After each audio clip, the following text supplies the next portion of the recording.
I didn't scream. I didn't argue. I just stood in the doorway, staring at my childhood room. My walls stripped bare, my bed already pushed against the corner, my cousin's maternity bag sitting on my desk like I had never existed there. And my mother, smiling, smug. "You're 22. Grow up. She needs the space more than you. Grow up." That was her verdict after 22 years of loyalty, sacrifice, and silence. I nodded. Quiet, calm, because in that moment something inside me snapped, not in rage, but in clarity. That room wasn't just drywall and a bed, it was the last piece of me they hadn't already claimed. And now they were erasing me completely. So I smiled faintly, walked upstairs, and began folding clothes into my suitcase. I should explain, I was the invisible one in the family, the reliable one, the one who gave while others took. Babysitter, chauffeur, therapist, maid, whatever role they couldn't fill, I filled it. And every time I asked for a shred of recognition, I was told I was overreacting. My cousin, golden child since birth, got showered with love and protection. Pregnant at 20? She was brave. Dropped out of school? She was finding herself. Me?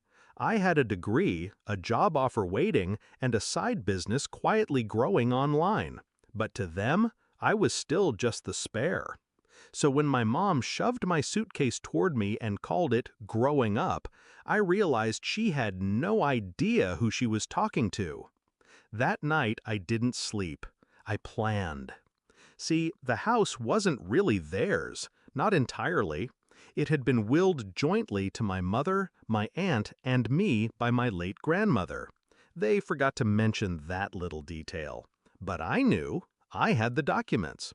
For years, they treated me like a tenant in my own home, blind to the fact that I was part owner.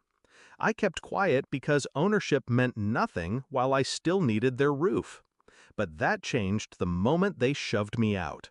So I packed, not just my clothes, but every valuable I could claim. Antiques my grandmother had left specifically to me. The files, the jewelry, the paintings they never even noticed were insured under my name.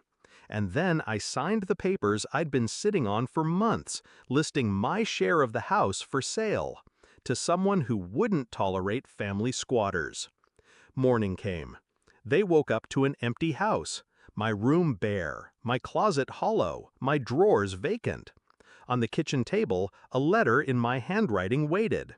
It wasn't long. Just one page.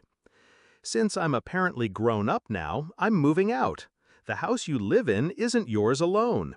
Grandma left a third to me. You'll be hearing from my lawyer. Consider this my notice. I'm selling my share. Good luck explaining that to your new tenant. P.S.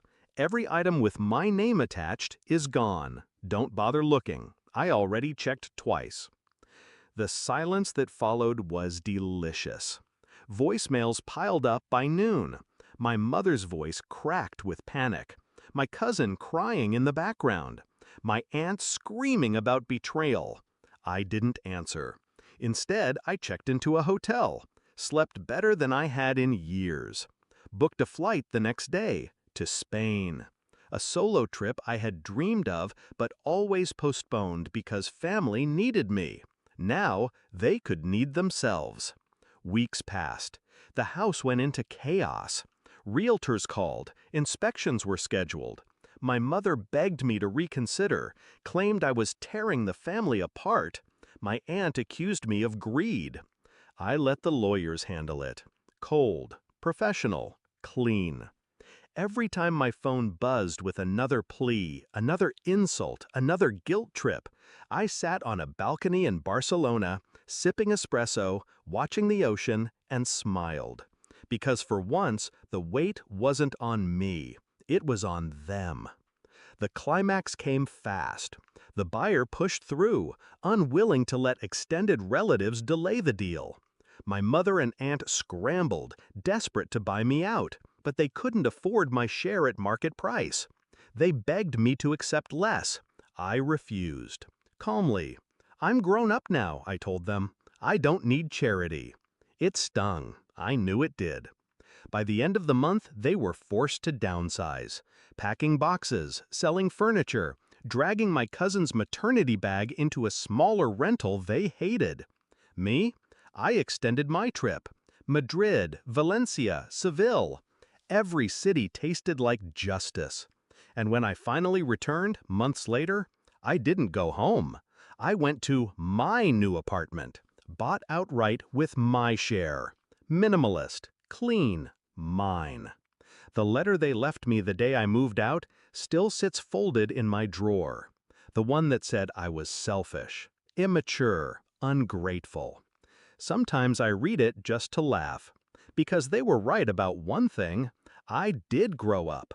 I just grew up into someone they could never control again. Final thought? They thought they gave my room away. What they didn't realize is that I took the house with me when I left. And the freedom that followed? That was the real inheritance.